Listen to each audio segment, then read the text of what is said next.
No vídeo anterior, eu mostrei como que eu abordo uma madeira extremamente difícil como essa aqui. Mas antes de gravar aquilo, eu tinha gravado o vídeo que vocês vão assistir agora, que foi a afiação manual. Esse vídeo é muito longo, mas ele tem muito ouro. Então eu sugiro que vocês assistam até o final. E eu queria enfatizar aqui que eu uso pedras com óleo, principalmente. Então você não pode tacar óleo em qualquer pedra. As japonesas, por exemplo, eu não tenho certeza, mas pode ser que você estrague ela e depois você vai vir reclamar comigo. Então roda a vinheta.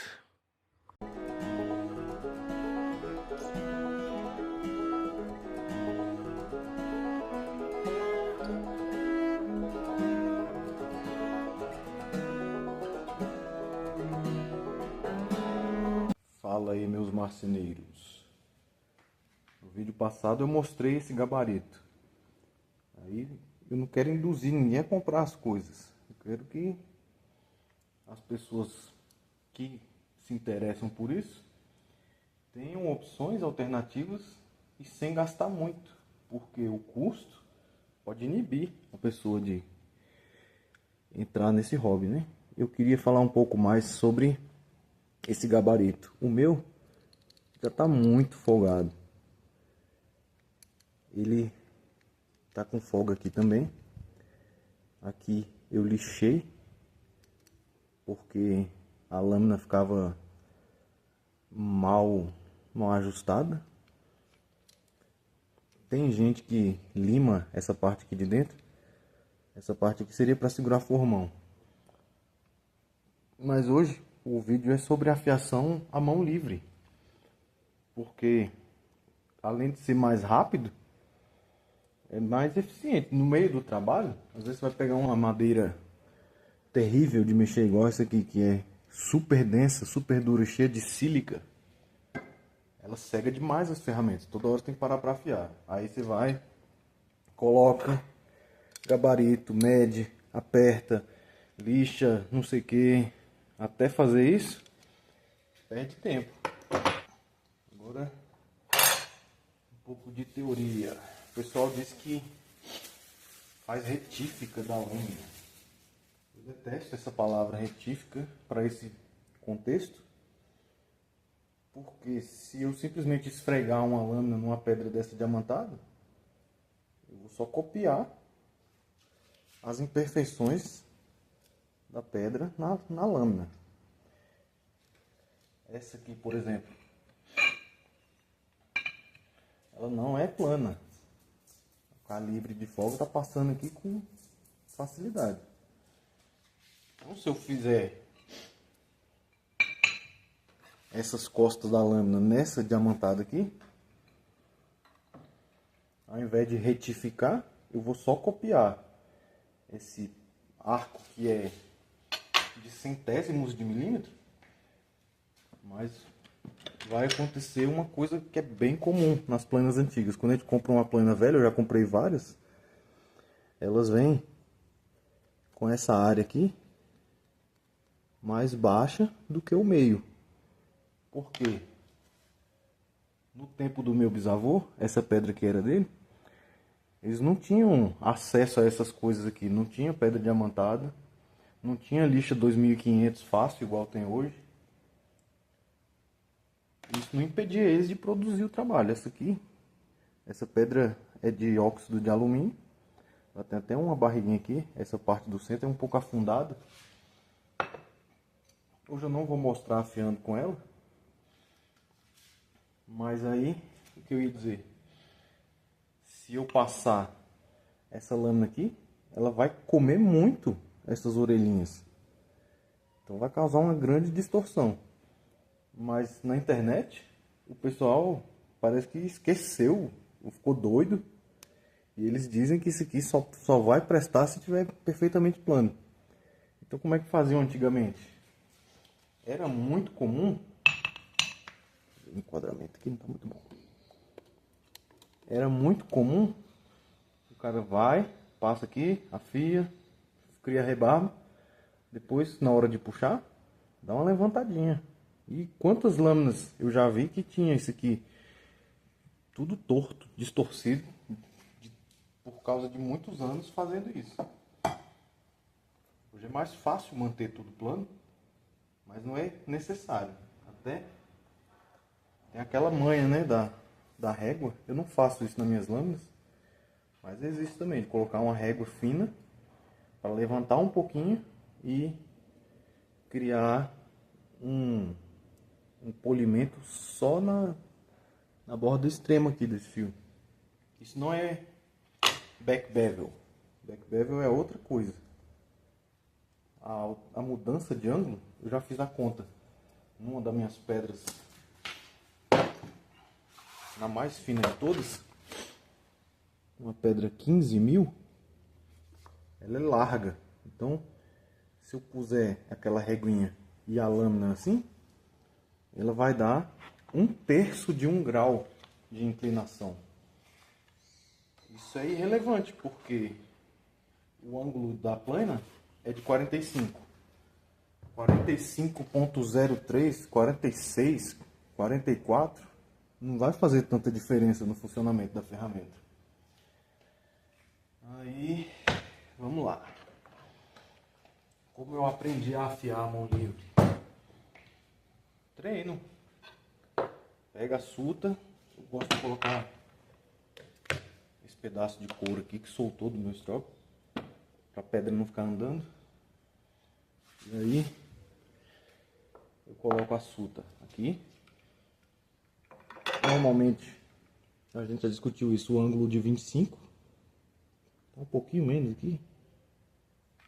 Tem que ver se a mesa tá nivelada perfeitamente, mas se for 26,5, 23, não vai fazer diferença relevante.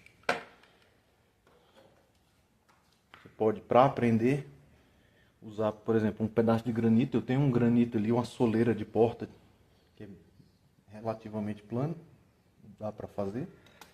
Eu colo uma lixa grossa quando eu quero fazer o primário, ou agora eu tenho esmeril, né? Eu passo no esmeril, mas eu sou muito ruim, então eu tenho a tendência de queimar aqui, e como eu não tenho um gabarito, existem gabaritos elaborados para esmeril. Fica muito feio aqui, mas rapidinho conserta afiando. A manha do esmeril é tentar não chegar no gume mesmo. A gente vai esmerilhar até chegar bem perto e depois vai ficar mais fácil de chegar e levantar um pouquinho, como eu já falei. Então aqui,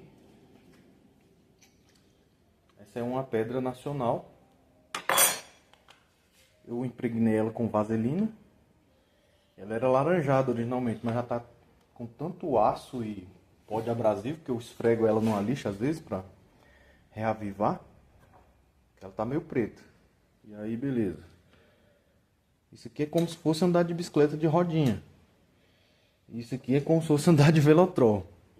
Então você vai lá, encosta e rala. Como esse ângulo primário que a gente fez no último vídeo tá bem fácil de achar, é só triscar aqui. Eu sinto que tá tudo encostado e passo na pedra.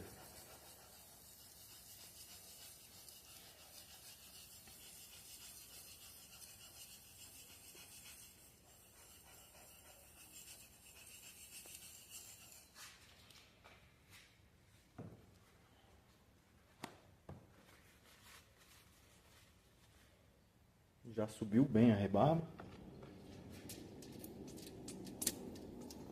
Tá agarrando aqui bem. E aí o pessoal acha que tem que ter todas as coisas que eu tenho. Eu tenho muita pedra de afiar. Tenho uma super boa que é a Arkansas. Tenho essa chinesinha aqui que também é muito boa. E antigamente não tinha isso. O meu bisavô construiu a minha cidade e ele afiava com essa aqui, ó. Não achei pedaço de couro nas coisas dele. E infelizmente eu só me interessei por isso muito depois que ele já tinha ido. Então eu não tive a oportunidade de perguntar. Eu me lembro dele passar coisas assim no final da bancada dele. Eu não sabia o que era, não tinha noção, era criança. mas dá para remontar muita coisa assim. E aqui, essa é uma pedra grão 400. Eu já criei a rebarba. Agora eu posso, nessa mesma, é lenda que isso aqui precisa ter um polimento de espelho. Esse aqui tá bem polido, porque da outra vez eu passei numa lixa muito fina. Então, realmente, lá na pontinha tá super polido. Mas a internet é um buraco sem fundo e as pessoas ficam só repetindo o que as outras disseram. Então, uma pessoa no YouTube inventou que isso aqui tem que ser polido, ou num livro, ou qualquer lugar, e aí todo mundo só replica e não testa. Eu tenho esse costume, eu sou muito curioso, então eu testo muitas coisas. Agora eu vou puxar aqui essa rebarba. Bem de leve, não precisa pôr força. Já desvirou tudo.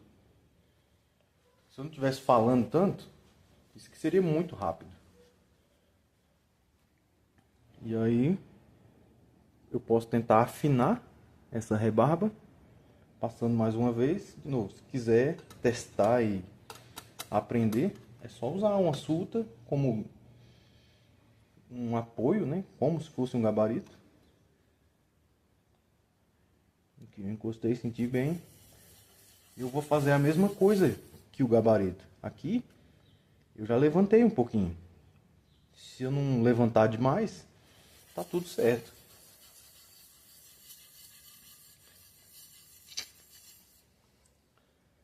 Subiu de novo.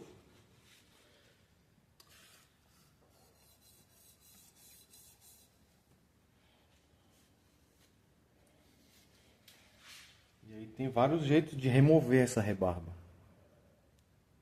Eu posso usar o strop de couro. Posso usar um topo de madeira macia. Posso ficar aqui tentando perseguir ela até ela ficar muito fina e cair sozinha. Vou passar na mão, mas eu não recomendo.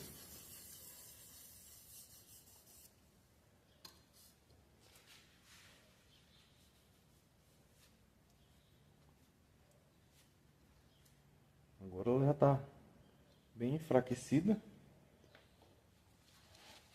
E aqui a vantagem da vaselina. O óleo fica boiando e eu consigo expurgar essa poeira de aço aqui.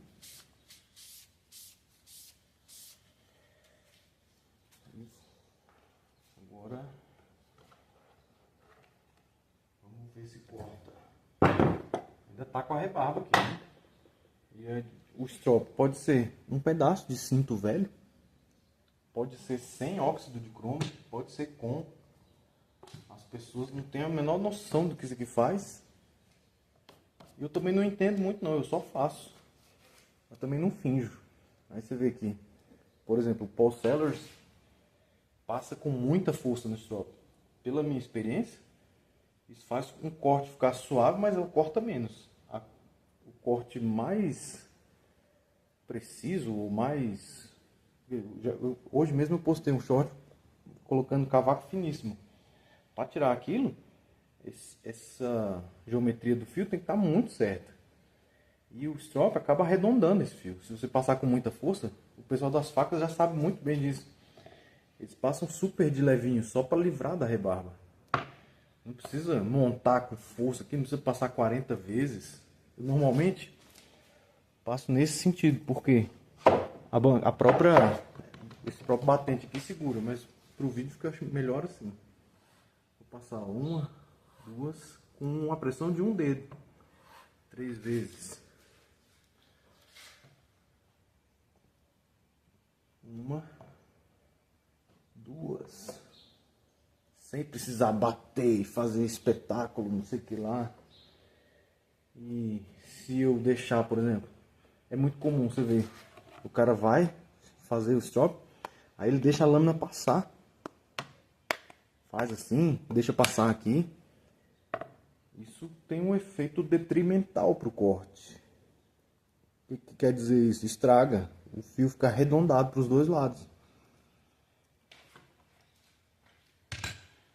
Então, vamos ver se estou só viajando aqui ou se tem algum sentido isso que eu falei. Vou cortar madeira muito macia. e uma outra extremamente dura, terrível. Porque eu costumo testar mais com madeira macia, eu mexo mais com madeiras macias. Mas se eu deparar com uma brutal também, eu vou conseguir trabalhar do mesmo jeito. Só que tem coisas que dá pra fazer na madeira macia que algumas das muito duras não aceitam.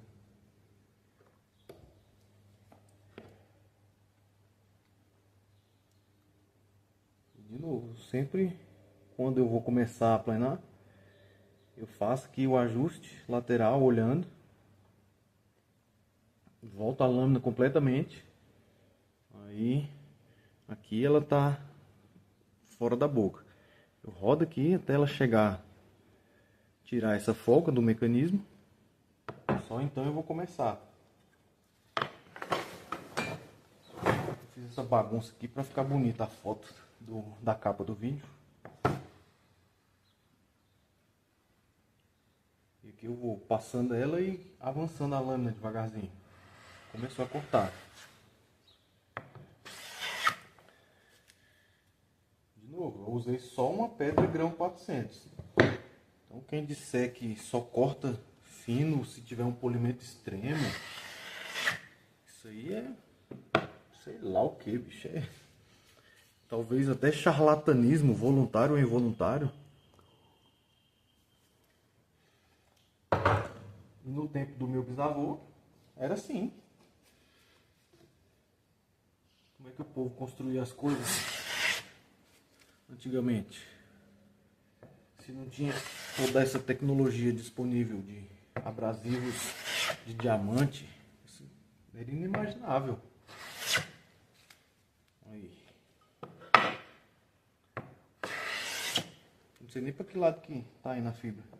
Agora eu tô contra.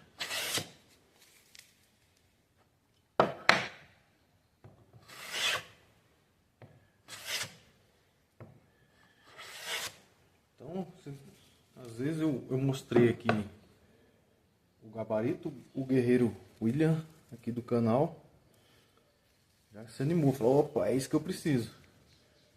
Às vezes, você pode precisar só de entender bem como fazer essa geometria da lâmina e trabalhar. E entender também que no trabalho manual, a gente, ó, eu vou trocar de uma madeira extremamente mole para uma extremamente dura, terrível. Essa madeira aqui tem muita sílica. Essa aqui praticamente não tem. E tem gente que diz na internet que porque tem muita silica e prega. Não, esse que tem no Pinus é seiva. Isso aqui chama breu. Breu de colofônia.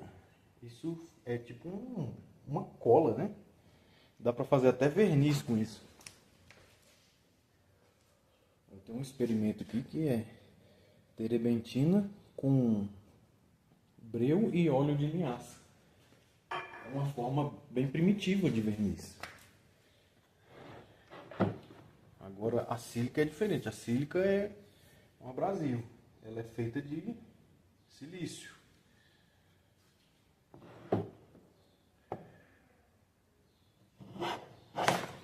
Eita. Ó, essa aqui é bruta. E a lâmina é a piorzinha que tem. Então, ela provavelmente vai cegar muito rápido.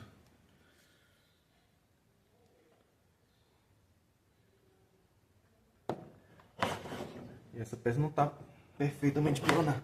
Eita.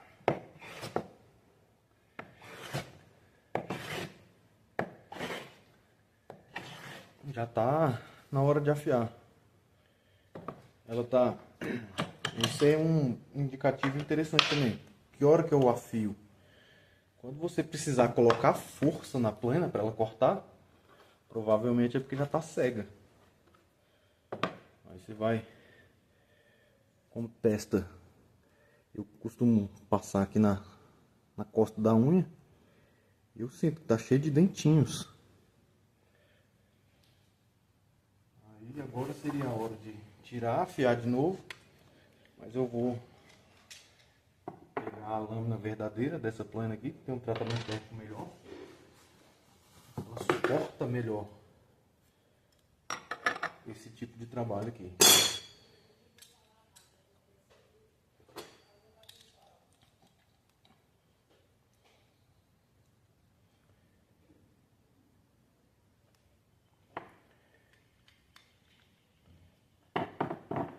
Eu tô conferindo aqui se eu tô indo pro lado certo. Eu acho que sim. Quando você pegar uma madeira muito dura e esquisita desse tipo aqui, tentar planar ela ao contrário, não é fácil igual a madeira macia. Ela estoura muito. Até dá pra fazer, mas eles tem que ter mais ajustes, mais finos na plana.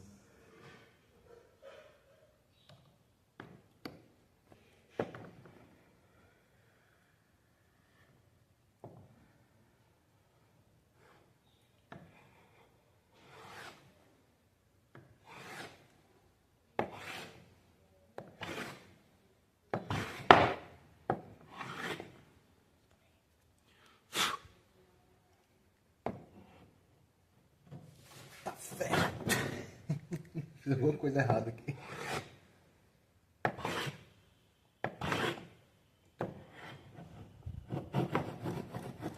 Eu acho que eu coloquei o contraferro perto demais ou a lâmina tá cega.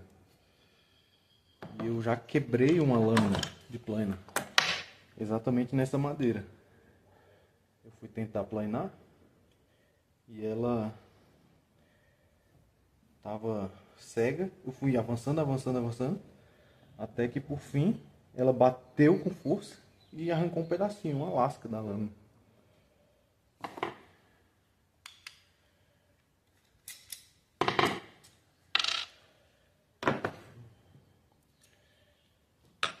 Deu errado, tudo bem.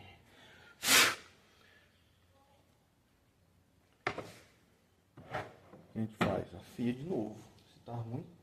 Esse aqui, o ângulo primário, até mais largo que o da outra, eu acho. Um pouquinho. Porque essa da plana mesmo, eu não uso gabarito. Que óleo que eu uso para afiação? Eu estou usando o famoso óleo de máquina hoje. Mas você pode usar óleo mineral puro. WD. Não deve usar óleo de linhaça porque ele polimeriza, cria uma meleca aqui que entope tudo. E pode usar isso aqui é terebentina. Óleo mineral diluído com terebentina, água raiz, limoneno, fica ao gosto do freguês. Uma das vantagens que eu acho de usar óleo é que a ferramenta está sempre com um óleozinho aqui. Então, isso também ajuda a segurar a ferrugem. Cadê? Eu já não preciso da suta mais. Eu vou passar e sentir. Quando levantar o suficiente, tem uma sensação tátil e auditiva que vai me dizer, ó, levantou bastante.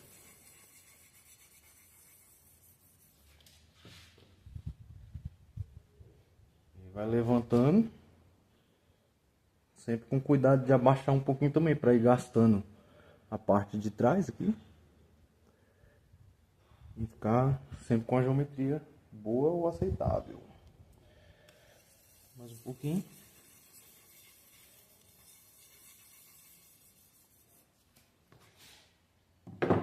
Nunca mostrei essa pedra que não, já assim. Mostrei num vídeo afiando a plana Veritas. Essa pedra consegue afiar o aço PMV11, que é o Bambambam lá. Fica bom, excelente. Até o vídeo que eu tenho as manhas lá foi afiado com essa pedrinha aqui.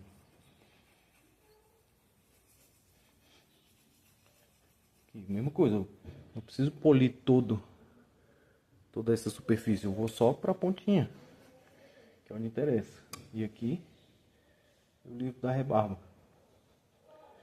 Se você levantar uma rebarba muito grande, acontece aquilo que o Rob Cosmo mostra, que sai um fiapinho de aço. Às vezes eu até consigo fazer isso. Vou botar um clipezinho depois que eu gravei um dia, só do fiapinho aparecendo.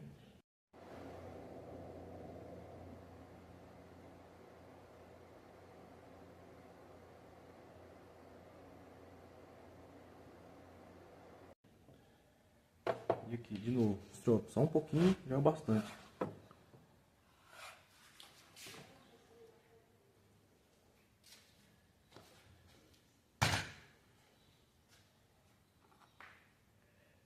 E essas coisas exigem um pouco mais de paciência, que a máquina é um pouco mais fácil de mexer, né? Você ligou, passou, tá pronto. Aqui vai exercitar nossa paciência.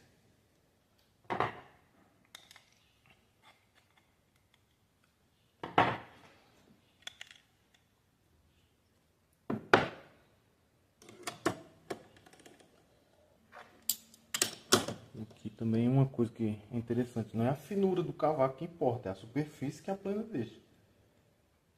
Às vezes eu faço umas coisas assim só para ver se eu atraio mais gente para me seguir aqui. Mas ao longo do tempo eu vou falando, ó, isso aqui não importa, o que importa é tal coisa. Vamos lá. Agora ficou feroz aqui, ó. Tá saindo um cavaco bom. Só que a peça não tá plana.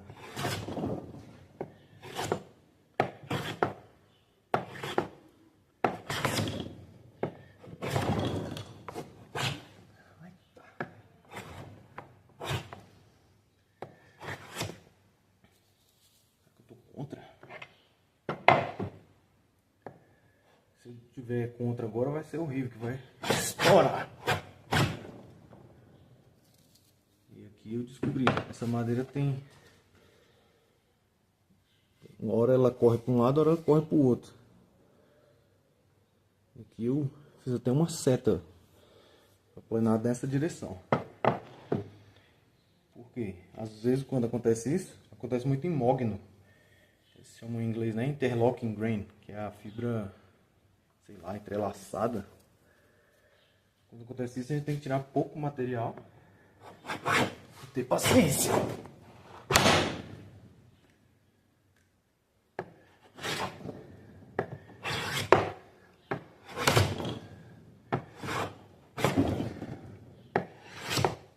E aqui, idealmente, para esse tipo de madeira, eu gosto de usar planas mais pesadas, maiores.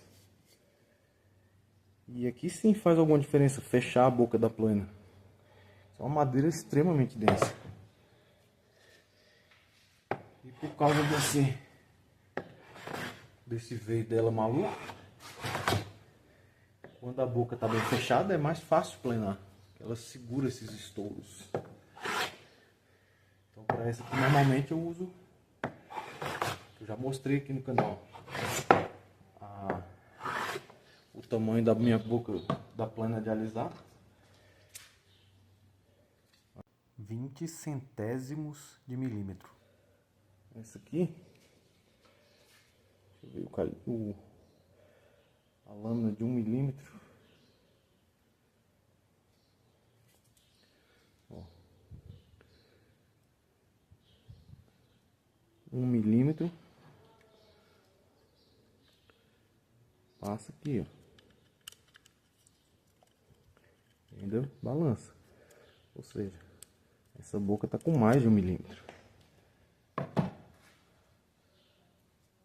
Mas aí o recado aqui desse vídeo principal é: afiar a mão livre te liberta, porque o gabarito não vai conseguir segurar algumas coisas.